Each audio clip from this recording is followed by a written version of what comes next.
One Piece chapter 1174, The Strongest Thing in the World, is about a mother's love protecting their kids from certain death.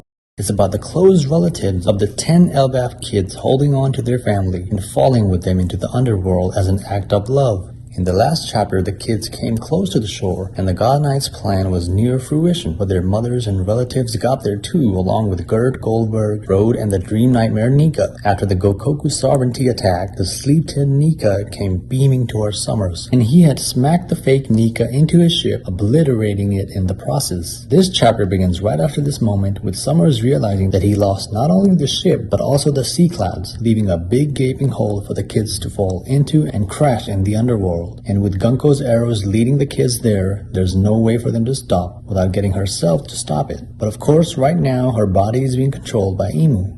And so the kids' parents get involved and try to break the arrows with their weapons. But it's ineffective, and Summer sees their efforts go in vain and realizes the beauty in their struggles. The parents are trying to protect their children from falling into their deaths, but his thorns stop them from touching them, which means they'll be helpless and just have to sit and watch it unfold. He takes joy and pleasure in such a death. He fantasizes the parents dying for their kids and thinks it's worth it to let the little ones die and not attempt to save them, because after all, it is the Great One Emu who is controlling Gunko's body. So Summers can't be faulted for what's happening here. And there will always be more kids, more potential hostages to choose from in his eyes.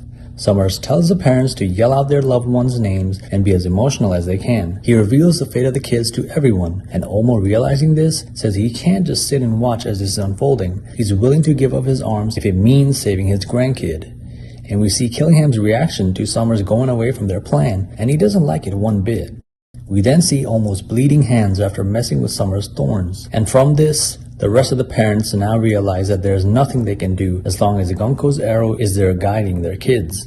In the next page, we see the kids come to this realization, and they start having regrets about how they acted to their parents or teachers. They think they're being punished for being bad kids. They say that they will be good kids if they're spared. Colin remembers Ripley telling him that the sun god is watching every time he's being a bad boy, and that he should be kinder to those that are weak. The other kids think of their time they wasted mama's cooking, stole their father's sword, or lied or forgot to do their homework. And they start crying thinking of all those moments. And that's when Ripley jumps in front of her son Colin, who's covered in thorns, and she just gets stabbed in 5 different spots while embracing him. With a smile on her face, she apologized to Colin for not saving him. She couldn't save him, but she won't let him die alone, which is such an endearing thing to say to your kid at this moment. She'd rather sacrifice herself than to see her kid die alone. Shout out to Ripley for being the best mom. So she and Colin fall off the cliff together, and the other parents join them in this act. And Summers is just so sick because you see him having the time of his life laughing it up. Ronia, the little girl, is still keeping up with her positive attitude, saying how everything will be alright before her dad joins her in the fall. What was a little sad though was this one orphan girl, who was really sad over the fact that all her friends had loving parents to come and join them in their last moment,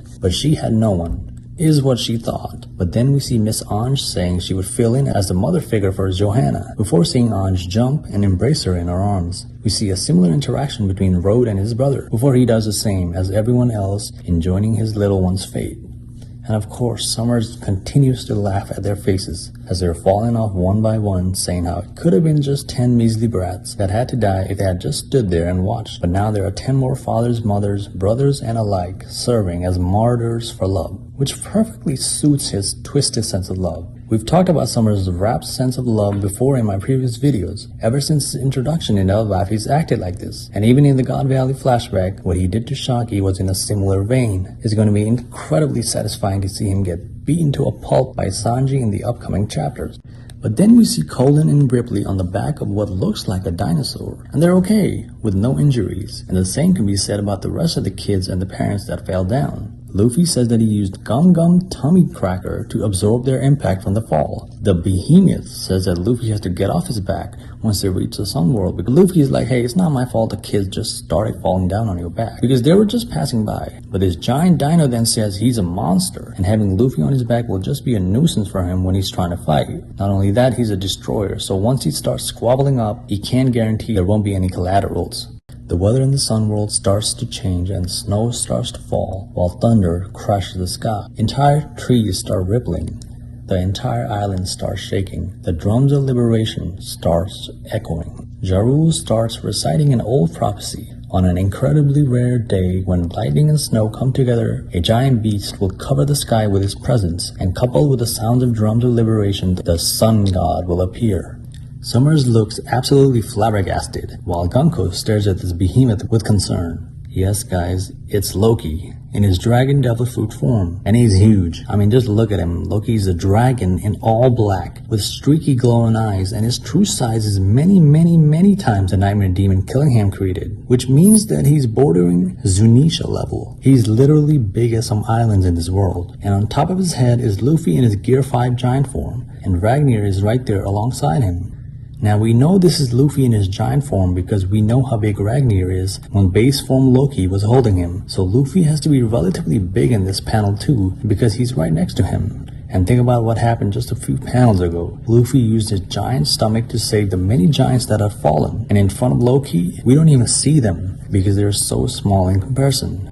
And of course, that's when the chapter ends, with the reveal of Loki's dragon form. Honestly, every chapter that passes, Loki rises in my favorite character list. He's just so cool, it's hard to hate on him. And in terms of power scaling, I think he's easily top 20. And I'm thinking he might be in my top 10 too, if I'm keeping it real. After the big four of Garb, Roger, Whitebeard, and Zebek, he's in there with the other heavy hitters. But anyways guys, that was the chapter. The legendary treasured fruit of Elbaph is revealed.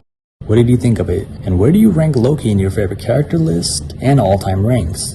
Leave your comments down below, like and subscribe for more content, and I'll catch you all in the next one. Peace.